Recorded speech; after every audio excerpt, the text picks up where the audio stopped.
All right. Well, how's everybody doing? Good. Do you have any fun plans for Thanksgiving? Can I try to get my booster shot? Nice. Good job. Anything else? Anybody traveling or anything? Kansas City. What? Kansas City. Kansas City. Fort Smith. Fort Smith. Anyone else?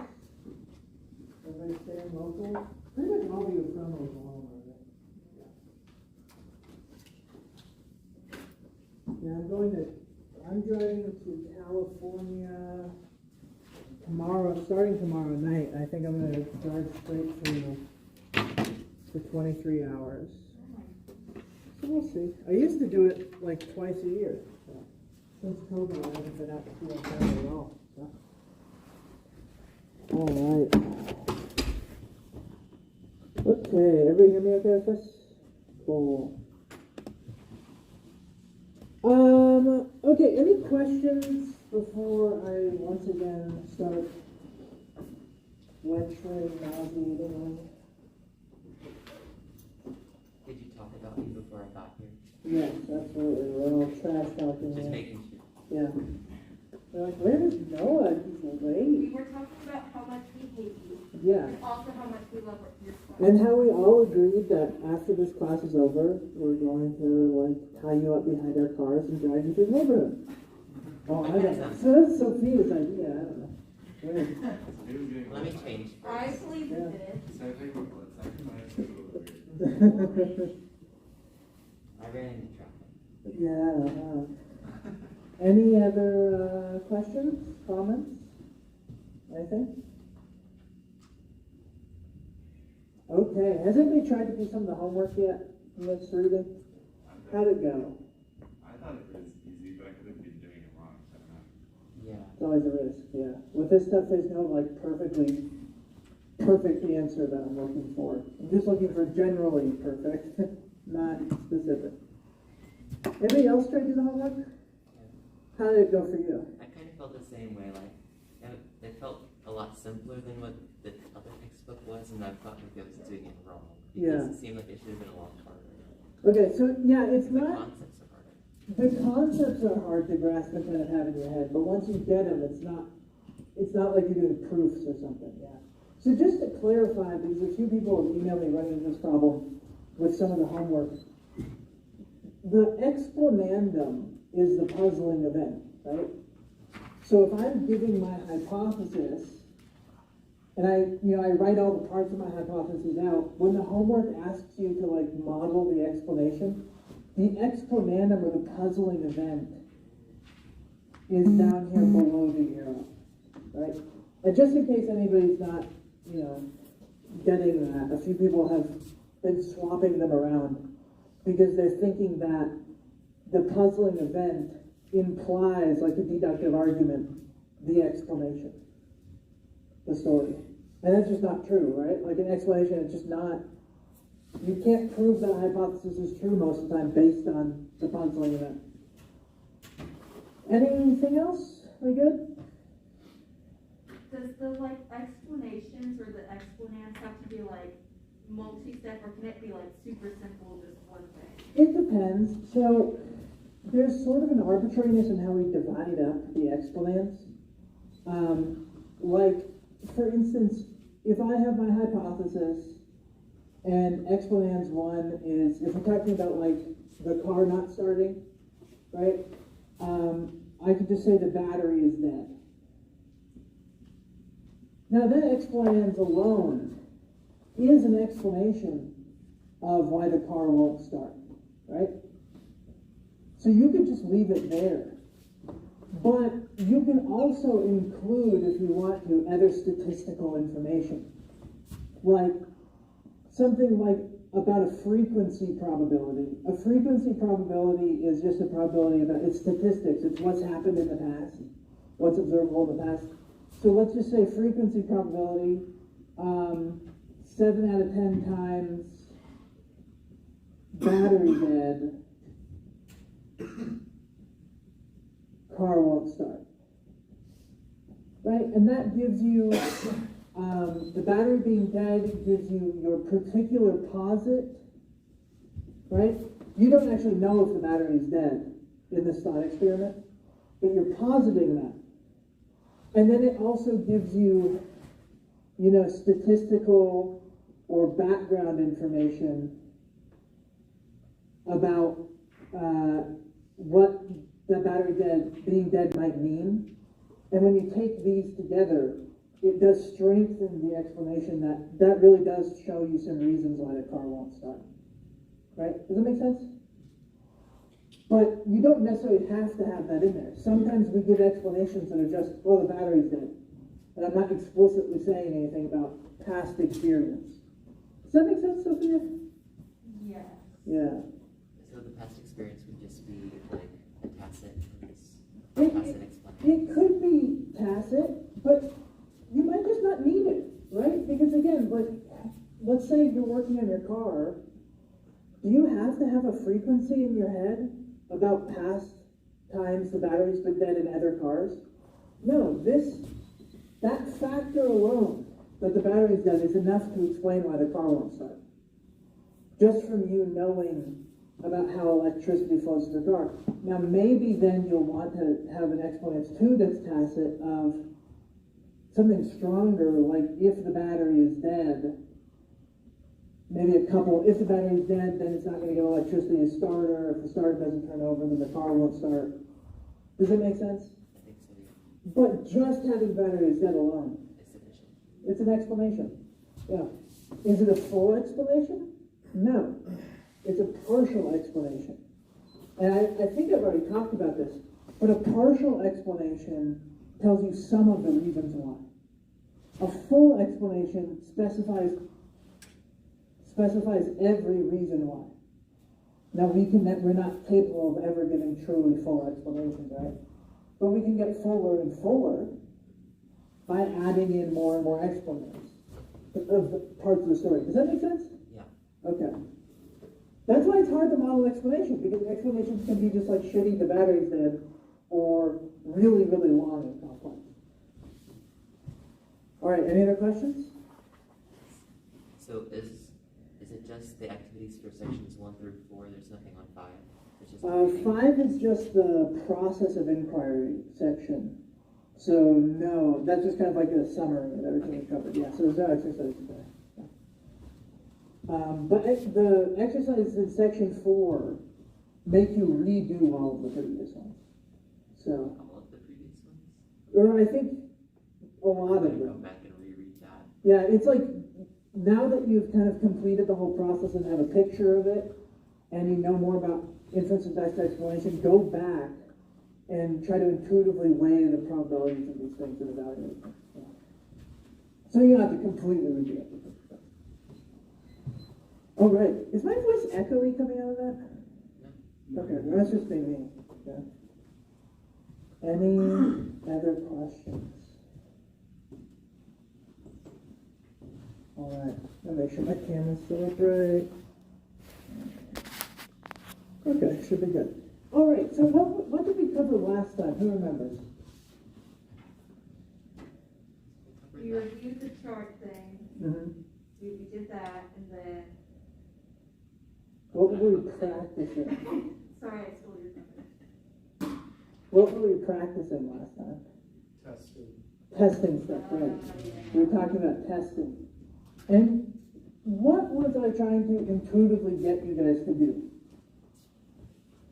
How did testing work?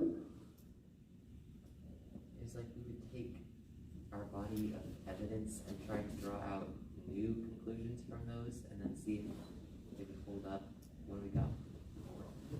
I want to revise what you said, not body of evidence. We're drawing out conclusions or predictions from what? Oh, that our explanations will also explain. Yes, our hypotheses, our explanations. So we have a set of hypotheses. Let's just say we have 3, H1, H2, H3, and we draw out from these hypotheses predictions. Right? If this hypothesis is true, it has some prediction, right? let's just call the prediction B1. If this hypothesis is true, has prediction. If this hypothesis is true, it has a prediction, right? Okay, maybe there's we did a bunch of predictions for each hypothesis. But the point is that here's how testing normally works. You have a hypothesis, and again, that can be an explanation, but it can also just be a prediction itself. And then you're drawing out, if this hypothesis was true, what else would be true? Or what else would be probable? And then after you draw out these predictions, you test, right, by checking whether the predictions fail or succeed, right? You guys remember that? Make sense? Okay, so that's how testing works. Now, if you have a failed prediction, I should write this over here. We already saw that if you have a failed prediction, what does that do to your hypothesis? Lowers the probability of it occurring. It lowers the probability of the hypothesis. And again, I'm going to write, just for shorthand, the probability of hypothesis H. That's what that says. The probability of H given some data. Given this data, how probable is H? I'm already starting to, you could see, if you took one class up for this, if you took inductive logic, you learn a logical system based on this, which takes your propositional logic and puts into a probability calculus. But I just want to do this shorthand for now, and I'm actually going to learn this. So if you have a failed prediction, it lowers your probability of a hypothesis, right? The question is, to what degree? Right? What's the other word for lowering the probability based on evidence? Disconfirming. Disconfirming, right? So disconfirm. If you've read the section, I think the first section of the homework already, you'll see that probability isn't straightforward. In this updated version I sent you, I actually added 3 more kinds of probability, if I'm counting right. There are statistical probabilities, and there are 3 kinds of statistical probability. There are what I call beliefs. There are noetic probabilities, which is like the likelihood of how likely is this to be true?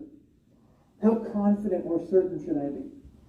But there's also, I added this, which I completely overlooked it, there's physical probabilities, some people think. Physical probabilities have to do with how likely this object will cause some event. And more in reality, it's just, I won't get into that because this is super complicated. I personally don't think those are real. A lot of they're scenic or noetic. Which again, if you want to learn how to do statistical probability, you go to a math class. But statistical probabilities are just like, what's the probability that I roll a 3 on a 6-sided die? 1 out of 6. That's one type called a naive statistical probability. Why is it naive? Actually tested. The 6, not really. Is it better than nothing? Absolutely. Well, then you have a frequency statistical probability. Let's say I roll the die, let's say I roll it 60 times. Now, the reality is it's not going to match up to this, which is, I believe this is roughly 18%, right? So they want to check 1 over 6, is that 18%? Yeah. Okay. Around there approximately. But a frequency probability is then you test, like Dylan was saying, you roll the die 60 times and you see what comes up. Now let's say 9 out of 60 times it came up a 3. That's a completely different proportion. That's a completely different type of thing that you're measuring here, right? but we call them both probabilities because we're just idiots, frankly. So when we talk about probability, we're not talking about one single thing. We're talking about naive frequency. Then there's hypothetical or projected frequency probabilities, which you take these and you extrapolate and predict in the future, if I rolled this dice an infinite number of times, there would be the same proportion. Can you ever roll a die an infinite number of times? Of course not. But you see, just with statistical, you've got multiple kinds. With noetic, you've got things like degree of certainty. You've got things like likelihood of truth. Maybe you even have degrees of rationality. I don't know what, I honestly, I have not made my mind up on exactly what this is. Noetic probabilities. I get what statistics are. I don't think physical probabilities exist personally. But noetic probabilities are really complicated. So we're just going to kind of operate on an intuitive level here, right? We all kind of, in some sense, get what we're saying when I say, I'm 50-50, right? Does God exist? 50-50. What would that make me? Agnostic. Does God exist? 75% sure. Does that mean I believe in God? Still agnostic. Really? You think so? If it's 75% sure? I'd say 75. I think agnostic, the definition is just unsure, right? I guess you could define it that way, yeah. I've always thought of agnostic as like 50-50, like you genuinely don't have an inclination either way, right? Does that make sense? Yeah. But you can, I've heard people use it that way, so it's not, you're not wrong. It's just a different definition, yeah. But if I said, I think, I believe God exists, I'm not certain, but I have a high degree of probability, right, 75 to 80%, I would say, yeah, I believe in God. Am I sure? No, right? But I believe that you're all here too, and I can't prove that. I don't have certainty that you exist, right? Does that make sense? So we get what we're talking about here. I won't bore you with the details of all the different types of probability. But, okay, so disconfirmation, if we have a failed prediction, clearly that lowers the probability of a hypothesis. But the question is to what degree? Because when we're talking especially about noetic probabilities, probability comes in degrees. From what? From 0 to 50 to 100. Or if you want to say from 0 to 1.5.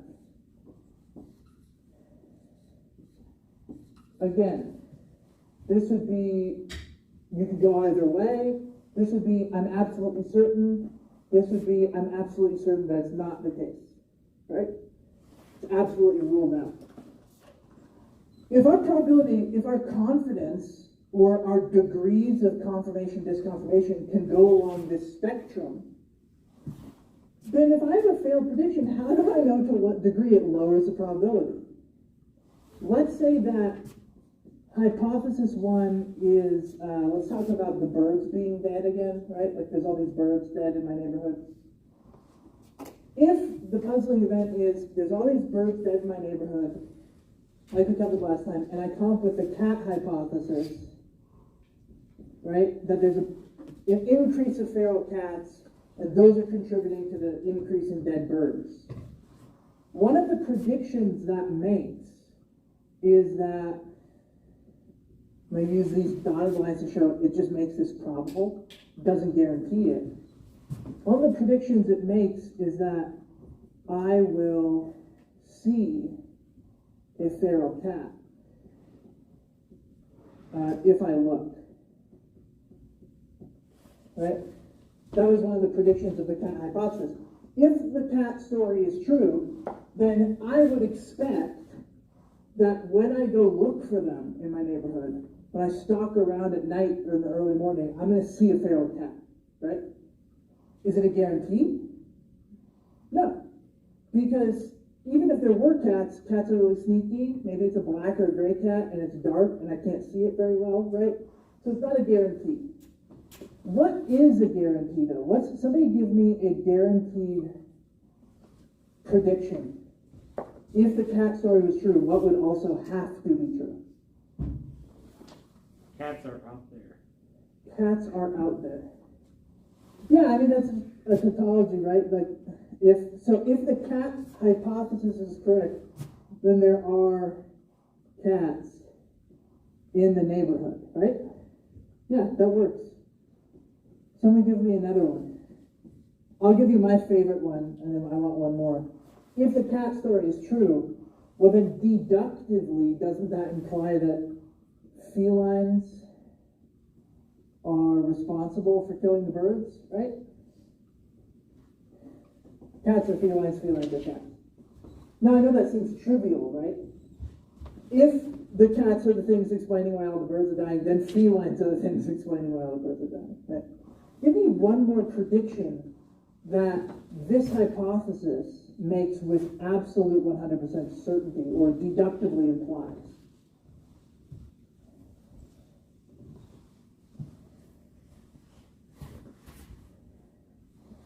If there's a bunch of feral cats running around my neighborhood killing all these birds, then what? What else? The cats are carnivorous? Would that necessarily follow? They're at least Or at omnivorous. least. Let's say the cats are, Cats are not vegan. yeah, Place this cat. the cats are predatory. Now, it's technically possible that these weirdo cats, like, aren't actually eating them, they're just killing them, playing with them, right? I had cats growing up, and, like, they would kill birds all the time, and not actually eat them, they would just, like, torture them to death. It was terrible. So they're predatory, yeah.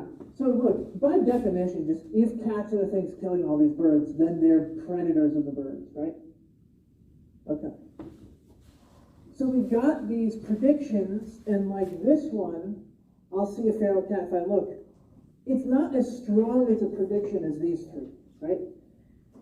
So let's just say that I'm going to test H1. I'm going to test the cat theory.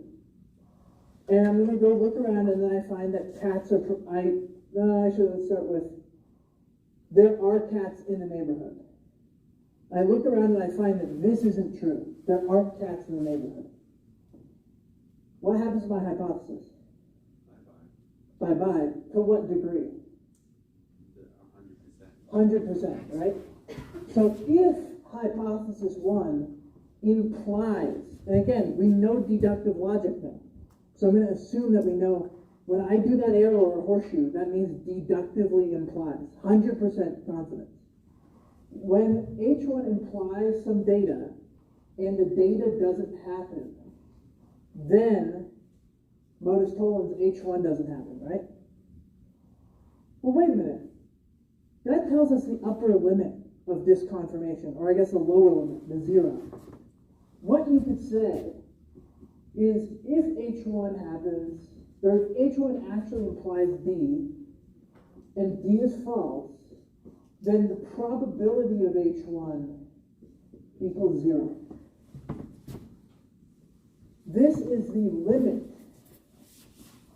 or the lower limit of deductive disconfirmation. So this is how you rule out a theory. Does that make sense? Okay, so that's how you rule out a theory. Rule out by deductive disconfirmation. Now the interesting thing is, I've taught you that induction and deduction are separate all semester. In reality, it might be the case that deduction is just the upper and lower limits of induction. That probability goes on a scale to 99.99999, and then when it reaches 100, that's actually a deductive inference in the arrow. Does that make sense? Yeah. It's controversial, but it might work. Anyway, it's at least useful to think like this right now. Okay. So essentially, that is just saying, if felines aren't responsible, then there's no way that cats were the ones who killed the birds. Right, exactly. If my hypothesis, well, let's say, here's a way to put it like this. If it's the case that the probability of my prediction, given my hypothesis, equals 100%, that is, another way to write, my hypothesis entails the data, the prediction. Then, given that not D happens, I conclude that actually the probability of H1 is 0%. Yeah, does that make sense? Okay. Now there's a lot of wiggle room between that, because that's just the limiting case, right? Okay, so I want to know now, how do I tell how much this affects it? How do I tell how much this prediction affects it? We already know that we've got the limit, but now I want probabilistic disconfirmation. I say that H1 makes, let's again call this D. H1 makes D, I don't know, what would you estimate it at? If the cat story is true, how likely do you think that you are to see a cat? I mean, if it's that many birds, there's probably at least more than one cat. And Yeah, let's say it might be like the amount of birds, probably 2 or 3 cats, or one really crazy cat. Yeah. I would say probably. I think the Well, chances are above 50%. Maybe. Well, if this is a prediction, it has to be about 50, right? Yeah. So, real quick, if the probability of P, lowercase p, if the probability of P equals, actually we'll say, is below 50%, what's that mean? It's just not likely. P's probably not going to happen. Which means, what would the probability of not P then be? Actually, be more likely. Yeah, it would be above 50%. I'm not teaching you the whole, as my honors class, I can get into this a little bit more. I'm not teaching you the whole probability of logic and calculus, but the probability of P or not P, now we know that P or not P has to be true, right? Oh yeah. Equals 1. It's a certainty. It's a tautology, right? So the probability of P equals 1 minus the probability of not P. So if the probability of P is 60%, what's the probability of not P? 40%. There's an inverse relationship here. So if I have a proposition or hypothesis that makes something 40% probable, what I'm really saying is this hypothesis actually makes it less probable. The hypothesis leads me to predict that it won't happen. Think of this side as negative and this side as positive. If your probability falls below 50, it's probably not going to happen. If it falls above 50, it's probably going to happen. There's no guarantee, it's just probability again. Okay, so let's say that H1 makes D. Give me an estimate between 50 and 100. 72. I like this. Let's do this, because it's totally legitimate. Let's say that it makes it between 63 and 75% probable. Sometimes, and I think actually most times when we talk about epistemology and like degrees of confidence, we can't really quantify this stuff because it's mental, it's rational, it's not quantities of things happening, like frequency. And that's what makes this stuff so difficult, because if we could just give it numbers, wouldn't that be nice? We could just do math, right? But we can't. So we could give ranges, we could give estimates. This way of talking about probability as numerical is probably just like a useful tool to understand, right? People didn't always talk like this. We only really started as common people talking about levels of probability in the 17th century, right? It's pretty recent. But anyway, if it makes it between 63 and 75% probable, and D doesn't happen, then what? It greatly weakens H1, but it doesn't disconfirm. Would it be 25 to, would that be 37? The unfortunate thing is you can't do a quick calculation like that. It doesn't work. Because it seems like you'd want to say that you could, but there's complicated reasons. So it's like, if H1 makes D this probable, and D doesn't happen, that doesn't, I'm not saying that D makes H1 a certain amount of probable.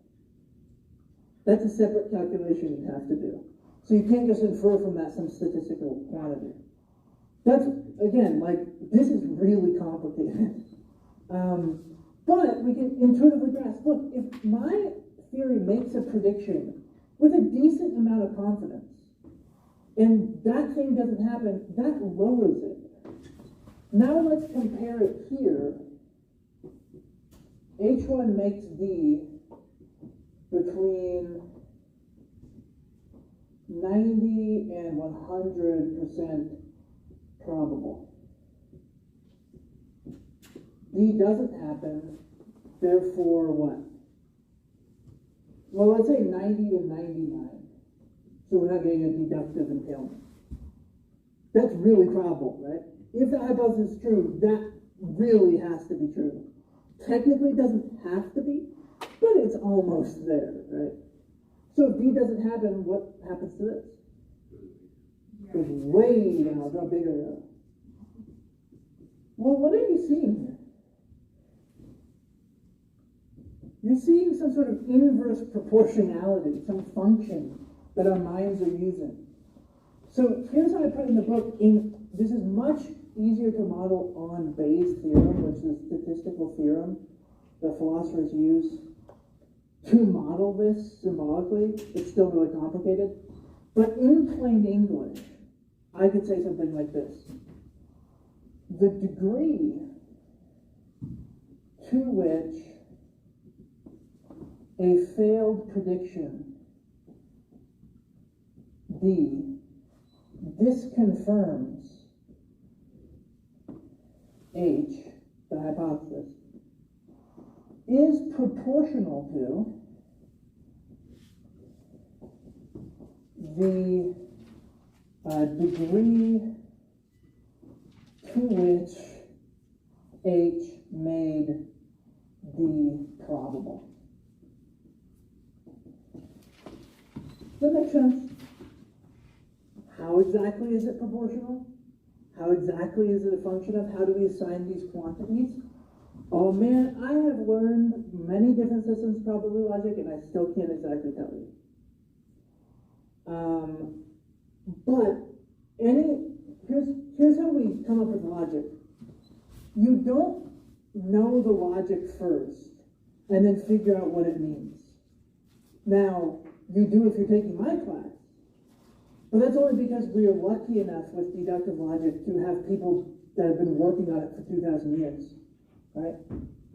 How they came up with our logical system we learned is they just went through examples and examples and examples and tried to make rules that captured our intuitive practices, right? They saw that when we give an argument, it's a cat, then it's a mammal, it's a cat, therefore it's a mammal, we go, yay! And so they made this rule, this abstract rule, that that's a good way of arguing. Now, then you do the same with bad. You look at a bunch of examples of bad arguments and you go, these are bad, they all have this structure in common, so this structure is going to be fallacious or invalid. Does that make sense? Logic had to be developed at some point, it's not just obvious. So when we're doing this, we're doing that same thing. Except we don't have the wonderful benefit of having had 2,000 years of people before us already working on this. We are some of the first. So when I'm telling you, when I'm drawing out these English principles, we know this is an intuitive way to reason. The question is, how do we symbolically model that? And I'm not sure there's been a good intuitive way to do it, so I'm just not going to teach it. But you get the principle here, kind of? Okay. Yeah. So, if we have failed prediction, that failed prediction lowers or disconfirms a hypothesis as a function of or in proportion to how likely that hypothesis made the prediction. How confidently the hypothesis led us to predict that thing. Right? Okay. We know the upper limit. If a hypothesis says this has to happen if my theory is true, and it doesn't happen, 100% disconfirmed, or 0% probability, right? Do we know the, what would I call it? I wouldn't say the lower limit.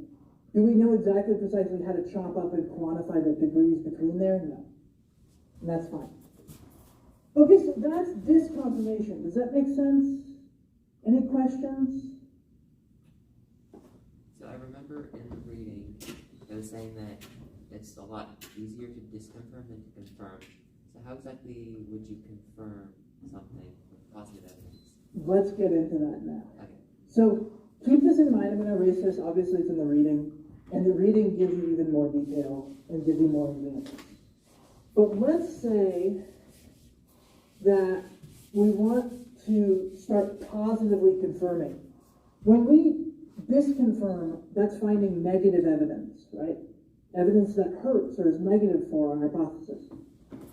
But we also need positive evidence, because if all we could do is tear things down, how are we ever going to establish something is true, right? We need positive, not just negative. So let's say that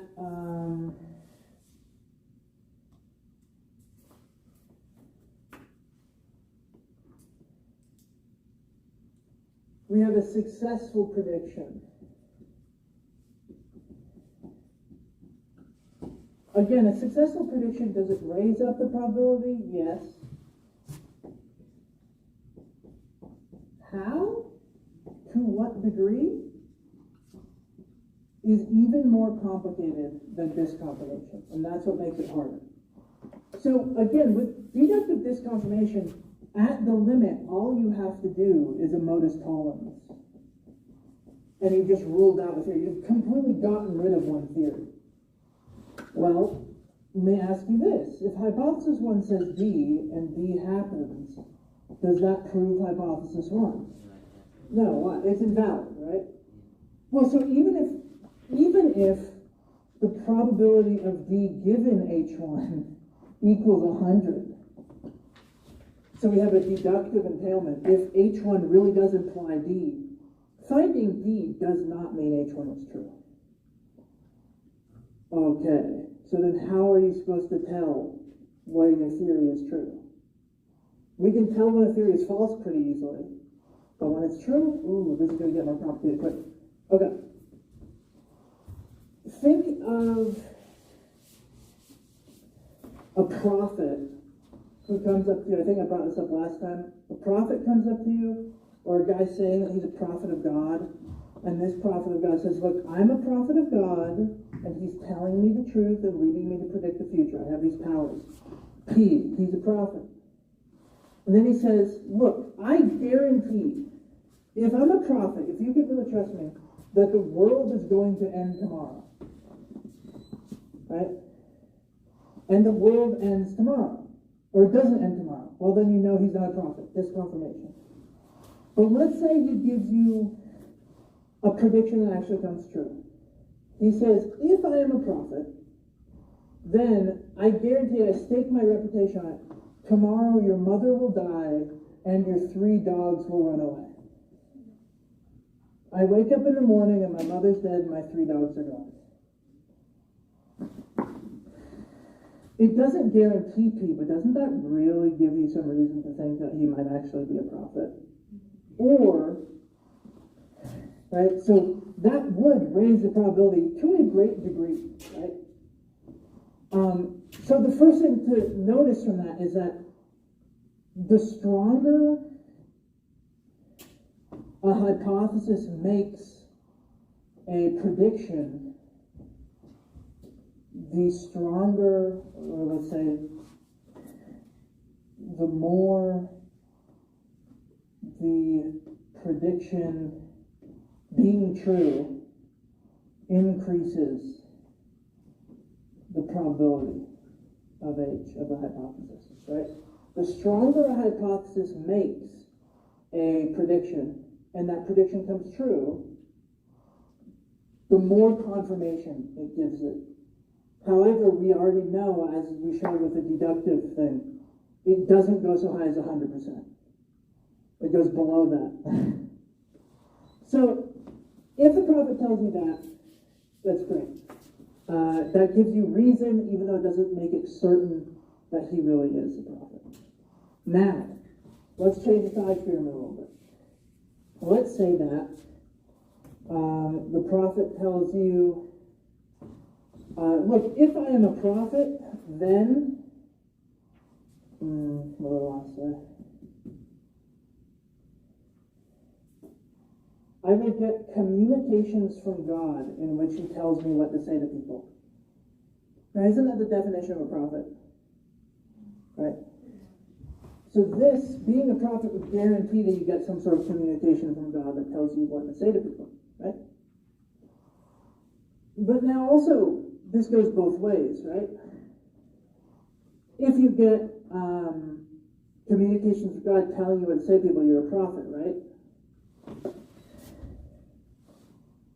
So now in this case, let's say you're like, are you really a prophet?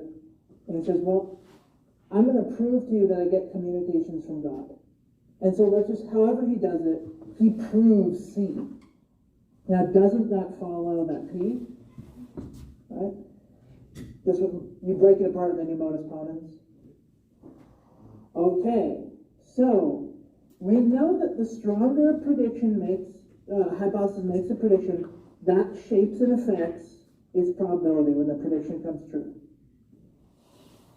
We also know the upper limit now. We know that, let's say, if a hypothesis H implies the data we predict, and the data we predict requires that H be true, then the successful prediction is guaranteeing or proving with 100% certainty, right? Then D obtaining makes H 100% probable, right? Make sense? Actually, you could kind of even leave out the whole part about H implying D. Because if we know that, let's say, H predicts D, and D requires H, and we have D, well then we know we have H, right? We don't even need this part, right? But epistemically we do, just because, we're trying to draw out predictions that are relevant. Anyway. Okay, so what does this tell you? What does kind of everything, we've had to draw this out intuitively by thinking, but what does it, if I was going to kind of combine all this that we've discovered, how does positive evidence or confirmation work?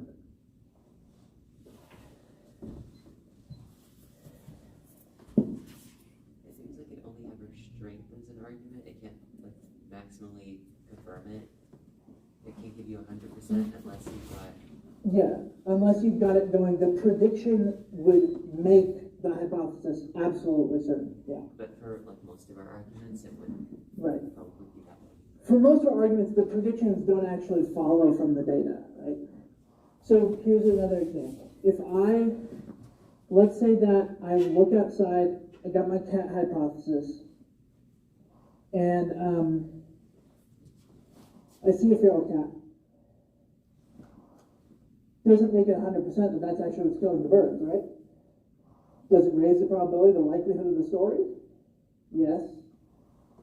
But now, if I were to suppose, let's see. If I were to suppose that the only way I could see a feral cat is if they were eating birds. Let's say that we live in a post-apocalyptic land and there's no one feeding these cats. There's no way for them to survive unless they are eating birds.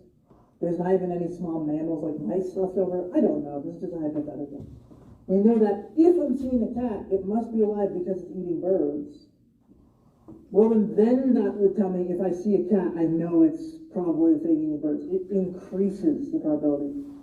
What I'm trying to say here is that the probability of a hypothesis given a successful prediction is a function of, or is proportional to, two things. A, the strength of the prediction, right? How probable the hypothesis makes a prediction. B, let's just say, how probable the prediction makes H. So, whereas with disconfirmation, you really only have to worry about it going one way. How strong does the prediction make the hypothesis? Or I'm sorry, how much does the hypothesis make the prediction probable? Will determine how much it confirms. This one's pretty much, this is the key thing to focus on. With confirmation, it's actually how probable the prediction would make the hypothesis. Another way to put it is, if my hypothesis makes a prediction, and then the prediction comes true, but the actual prediction doesn't have any actual bearing on the hypothesis, it's just irrelevant, then it doesn't actually help my hypothesis, right? In a weird way. Okay. So it's kind of like the hypothesis has to be a good explanation for the data or whatever, and the data has to it has to be that one of the few or one of the only ways that the data could obtain is because of the hypothesis. It's not another say it wouldn't make sense to say if there are cats eating these birds, that if I find a cat, it'll be breathing air. Because if you find a cat, it's probably going to be breathing air, but not because it's eating birds, because cats breathe air. Okay, so what you're tying this into is that this has something to do with relevance. Yeah. Right? With the reason why H1 predicting D, again, probability here, I don't know how much, doesn't matter. H1 predicting D confirms, well, let's say H1 predicting D and D happening, or obtaining, confirms H1 precisely because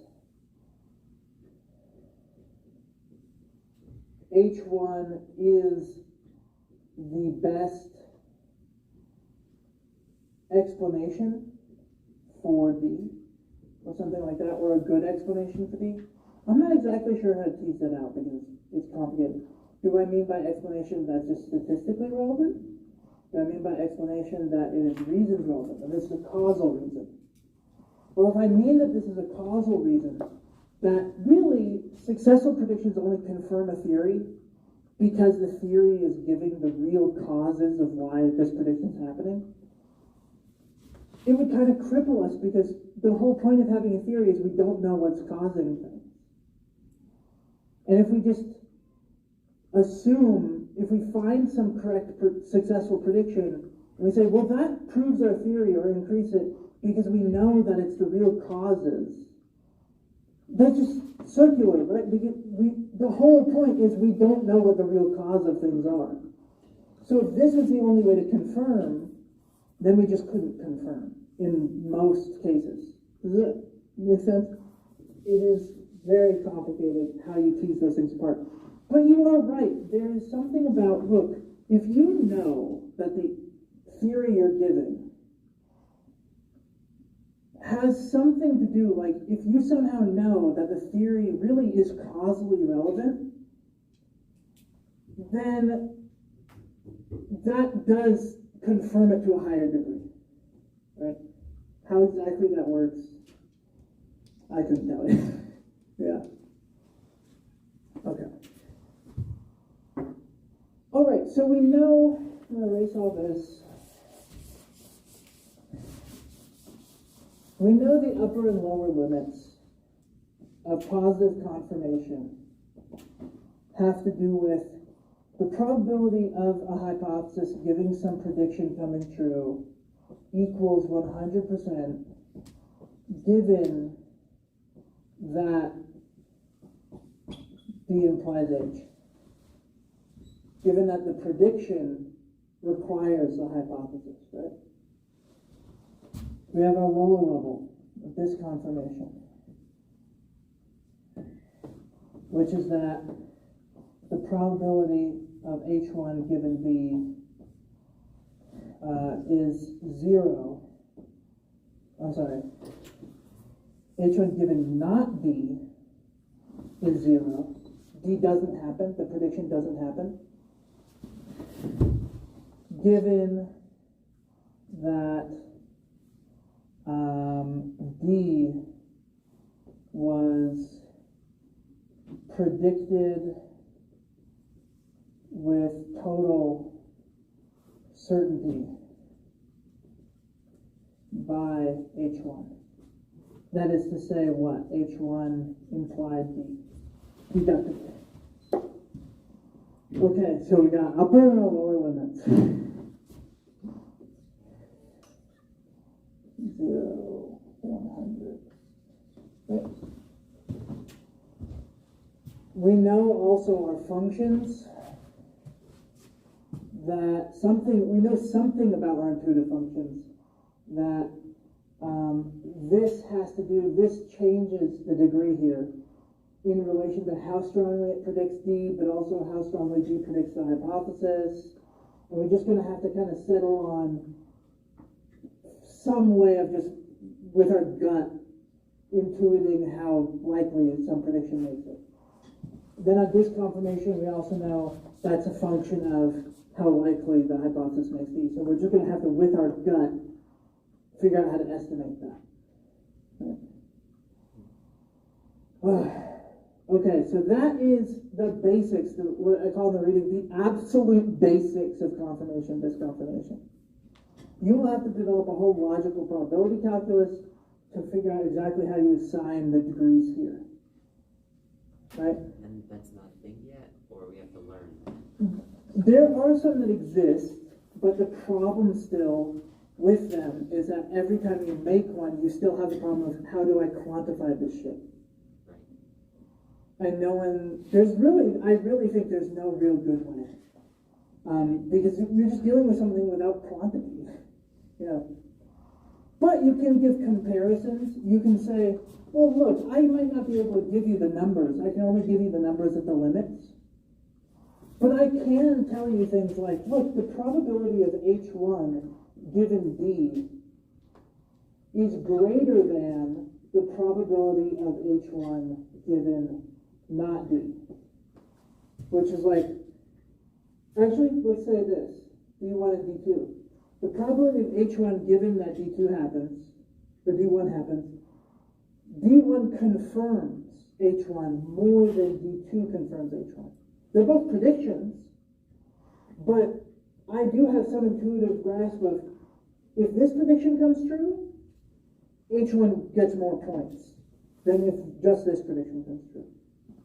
So maybe you could build a logic of probability based just on kind of these, not quantified, but still comparisons and not right, comparative prediction saying its objective value. Yes. Okay. Yeah. Does that make sense? I think so. Yeah. I mean, again, like, I do not know where to take it from here. Like, I've learned theories of probability and spent a lot of time on them, and it's so just like, you get into not just logic, but you get into metaphysics and stuff, and I'm just like, I'll never figure this out. I don't know. Okay, so there's the absolute basics of disconfirmation, confirmation. Any questions? If, say like you had two hypotheses, and one you could only confirm like one or two things from, but you could like disconfirm like the rest of them, and then in the other one you couldn't confirm anything, but you could only confirm or disconfirm. So let's say I have, let me see if I'm understanding it right. Let's just say I have hypothesis 1, I have hypothesis 2. From hypothesis 1, I have the following predictions. Data 1, data 2, data 3. From the hypothesis 2, I have data 4, data 5, data 6. Maybe we can even say that they have overlapping predictions with these two. Sure. What's the next step of your question? So like you have, like say like D1, it occurs. So you verify that happens? Check. Yeah. Okay. And then,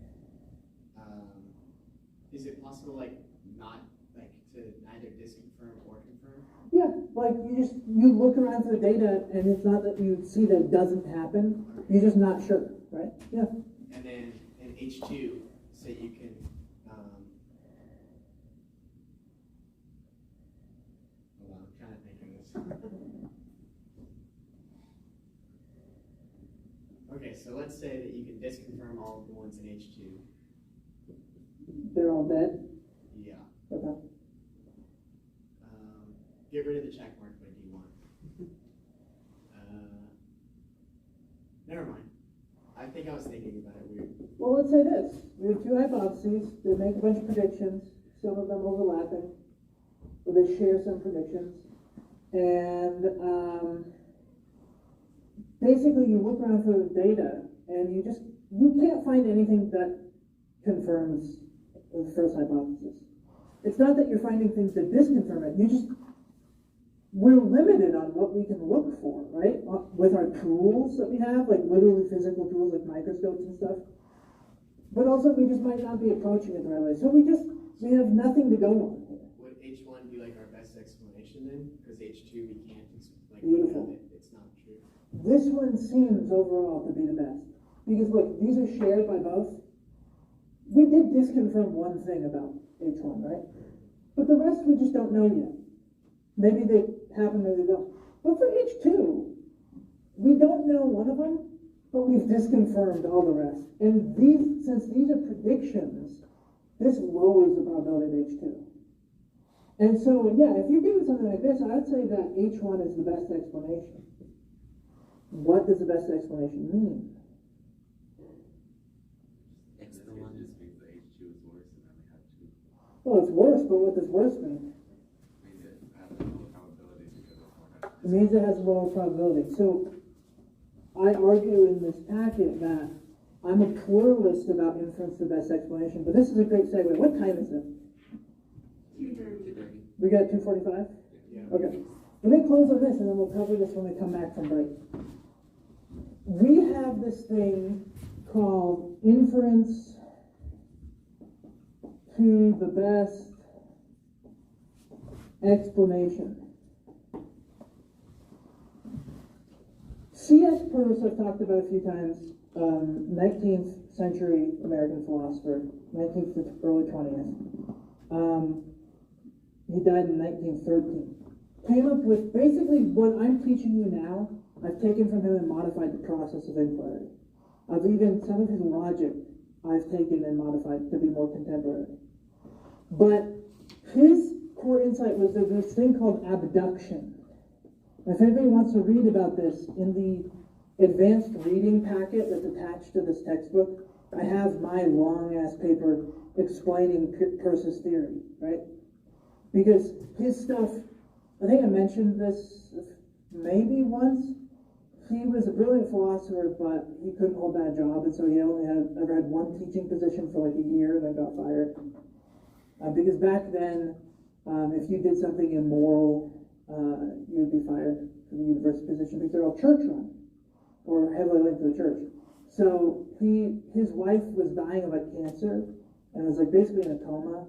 But before that happened, he was lonely and had an affair with an ex-student who was an adult. I mean, it's not creepy. He was like in his 20s and she was like in her early 20s. But he got fired for that and never had a teaching job again. So all of his publications weren't actually published, and you have to sift through all these manuscripts. So in the book, if anybody wants to read it, I have a paper synthesizing all his manuscripts, telling you exactly what he thought. It's complicated. But abduction is this notion of, it doesn't tell you it's not deduction, it's not induction. It's the way that we create hypotheses. It's the way we create hypotheses is how we come up with new theories. It's the logic of coming up with new theories. Unfortunately, people have just like completely abused the term because until the 1960s, you couldn't really read a person's stuff on this. Like, it was just so hard to find. So philosophers started talking about abduction, and it just turned out to be a completely wrong thing. And instead of the logic for creating hypotheses and discovering possible hypotheses, people started to talk about abduction as how do you move beyond the testing step, where we're just looking for evidence, and how do you actually start concluding that this explanation is the most probable overall? How do you get to, from our limited ability to test, to I've now weighed all the evidence, I've weighed some other factors, this explanation comes out as the best one. And for a long time that was called abduction, even though abduction really is not anything like that. But what now we call inference to the best explanation, IBE for short, is that process of, like, after you've kind of gathered your data and your evidence, you're still always kind of going to be stuck. You're always going to, as we've talked about before in class, you're going to still have an infinite number of hypotheses. It's just unavoidable. I could prove it to you. Let's say that I have some hypothesis H1, and I know that that hypothesis entails the data that I want to explain. Well, I can also just say, I'm going to make H2, and H2 is just H1 and A. So that now I have another theory, H2 implies D, what in reality is H1 and A implies D. The problem is, if this is true, this is true. I can add on whatever I want to here and keep it true. Because if H1 implies D, I can add parts of a new story over and over and over and over and over again. And as long as I still have H1, I have D, right? So I can just keep going, oh, here's another hypothesis. And another one, I add C, D, E, I just keep adding and making, each time make a new hypothesis. Well, just from one, I can multiply, proliferate them infinitely. Well, they all make the same prediction. If I just stick with testing, I'm never going to actually be able to rule out this infinite number of hypotheses. So I'm going to need something else. I'm going to need inference to the best explanation, which is, there's two ways to understand it. You can understand it as a particular kind of argument, or you can understand it as a general method or set of methods or processes for picking the best hypothesis. I think that this is more accurate, but until very recently and still now, like there is no single form of inference to the best explanation. Us philosophers use it in a very intuitive way and have been since the earliest written philosophy is around, right? But we've just now started to analyze it really closely, and it's hard to, there's still no consensus on exactly what it is or how it works. So I'm a pluralist in that I think, like a pluralist about religion believes multiple religions can be correct or true. I think that multiple kinds of inference to the best explanation can be true. The different kinds are based on what you mean by best. You said, because you're a modern mayhem, the best explanation is the most probable. Is that the only way to define best? Best explanation might be the most beautiful, might be the most simple, might be the most lovely, as Peter Lipton puts it, who I quote heavily in the reading. It might be the one that's most useful to you, the one that makes you feel the best. Now, should we prefer the most probable theory? Should we take your definition of best and work with it? Yeah, I think so. That's what I care about. I don't care about the other stuff that much. But we can define best in different ways, and that's going to have different methods for figuring out which theory is best. So again, there might be the best theory as in the most probable, the best theory as in the most beautiful or simple or elegant, the best theory is in the most easily understood by students. That's why you teach Newton's laws. Newton's laws are absolutely false. They're not true. Like if you learn physics, like you're learning something that's just not true. Or if parts of it are true, it only applies to one part of the world. Scientists just don't believe in Newton's laws anymore. But they teach you that because it's the most useful explanation. It's the best, it's the most cogent. So yeah, the standards change, and with the aims of an inquiry, the aims of a method, the goal you're aiming at changes the steps of the method. So there's not one thing I'm going to call this, but we're going to learn one or two ways to kind of do this when we come back from break. Okay, questions, comments, concerns? Back to like the two hypotheses. If they were all question marks, so that would be like two being the best. So that would be like the quarterless. So let's say that they're all, we can't disconfirm. For whatever reason, we just don't know. We just can't disconfirm or confirm anything. We just don't know. That means that all of the predictions for H1 and H2 are equivalent or equal in terms of testing or evidence or data, right?